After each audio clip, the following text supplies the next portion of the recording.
Hello everybody, welcome to episode 27 of the Joel Lemmy Show series, Sketcheleshious Monday.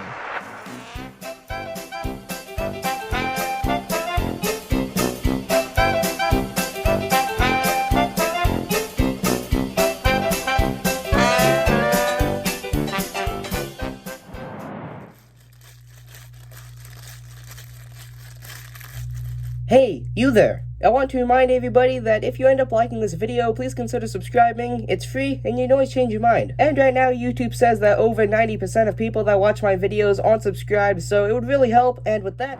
Hello everybody, I'm Joel Lemmy, your guys' host for episode 27 of the Joel Lemmy Show series, Sketcheleshious Monday. Now, there's big news in the animation sort of world with all of the different things, as well as also the furry community, I guess you could say, with the most recent animated short from Vivziepop that goes by the name of ZooPhobia. Now, the reason I say this is big news in the animated and the furry community is because it is a furry cartoon, for lack of a better word, and it has a lot of absolutely adorable anthropomorphic characters that are absolutely amazing. And with me being a proud furry myself, I got very attached to many of these, with one of the most notable being a character that goes by the name of Spam. And he's sort of like the musicianal character in the ZooPhobia short, with him actually having a guitar, and he plays it quite a couple times in the short in a lot of the sort of like musical parts of the animated short, and he is absolutely amazing. His personality is so adorable, he's adorable, and I also have quite a passion for music, so I thought I'd start off this sort of like little sub-series of drawing characters from ZooPhobia with drawing Spam,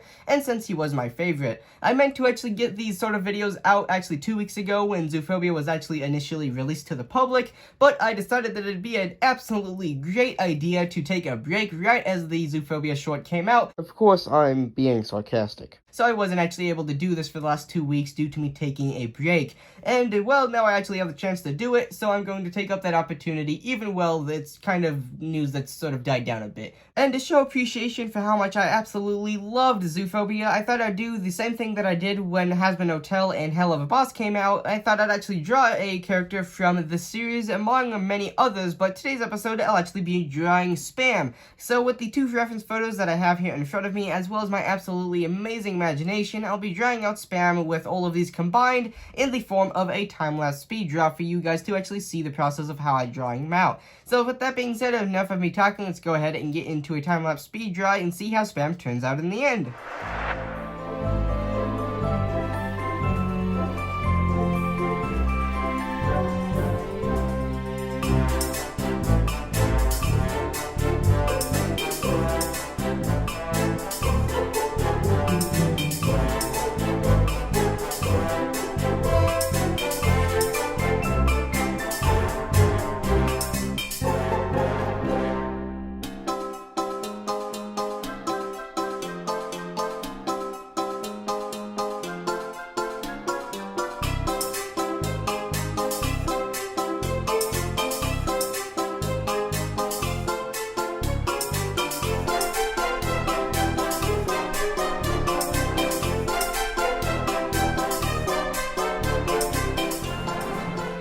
And with that, here we are with Spam, the musician from, well, ZooPhobia, and I absolutely love it. It's, well, he's absolutely adorable.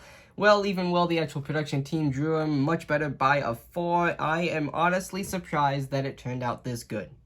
Now, if you want to call it bad, well, I wouldn't blame you. It's not the best. Obviously, the production team drew him a lot better by a far, but as I said, this isn't horrible. I actually like it, and this is my very first time drawing any form of anthropomorphic character as far as I can remember. So for a first time, of course, I did use a reference photo, but I'd still say I did a half-decent job. But anyway, I'll take you guys quickly through everything, and since I did actually take it upon myself to draw some of this on my own without reference, so that I actually did something by myself, as I'm trying to do more without reference, as I've been doing things with reference photos for a long time, and I want to move away from it a little bit so that I'm drawing a bit more on my own.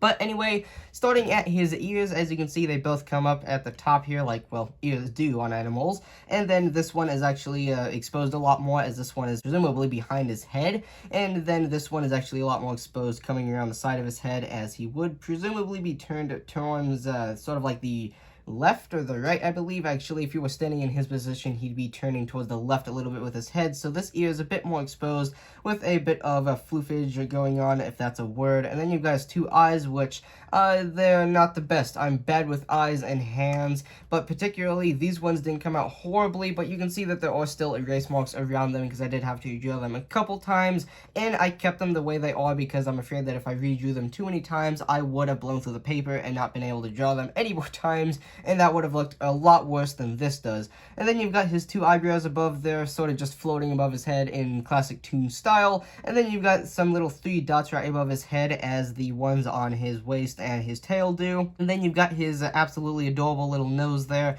and then it's not too visible as I didn't actually color them in with the pencil because I didn't want to rip through anything or ruin anything, but there is actually a line sort of running around his mouth there, as you can kind of see with the sort of marks in between his eyes and to the left and the right, with this one actually coming all the way around down to his neck.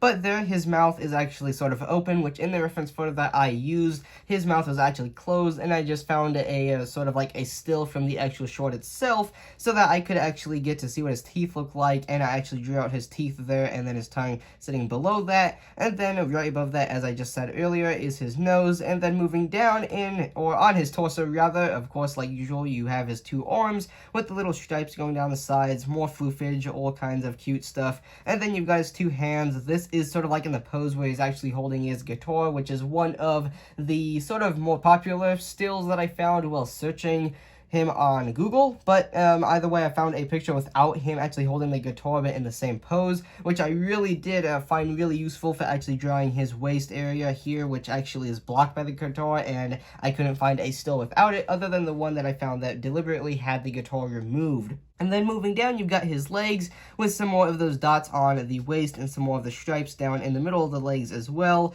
And then you've got his feet there with the absolutely adorable little marks for his individual sort of toes, I guess you could call them.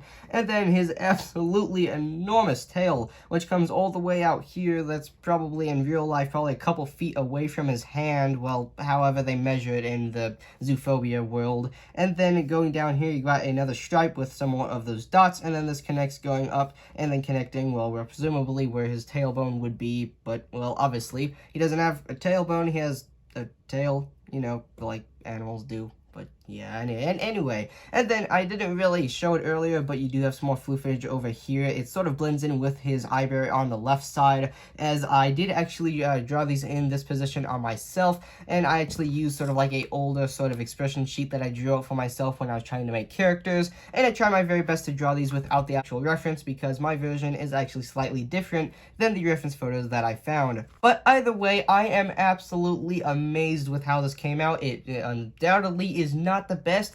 I wouldn't even call it all that great, but it's half decent, and that's all that I wanted out of it. That, and he's still absolutely adorable in this version, even while this isn't the actual production team version of him, which is undoubtedly better than this. And with that being said, I'm absolutely amazed with how he came out. I'm very amazed and just happy that he actually came out this well. I was really afraid that I was going to do a bad job, but I'm really happy to say that I've actually drawn an anthropomorphic animal now, and I can officially call myself a furry. If there was such a thing to officially call yourself a furry besides liking anthropomorphic animals, I guess. But anyway, with all that being said, if you guys enjoyed today's video as much as I enjoyed drawing him, I don't know, I think I say furry too much, but I don't care.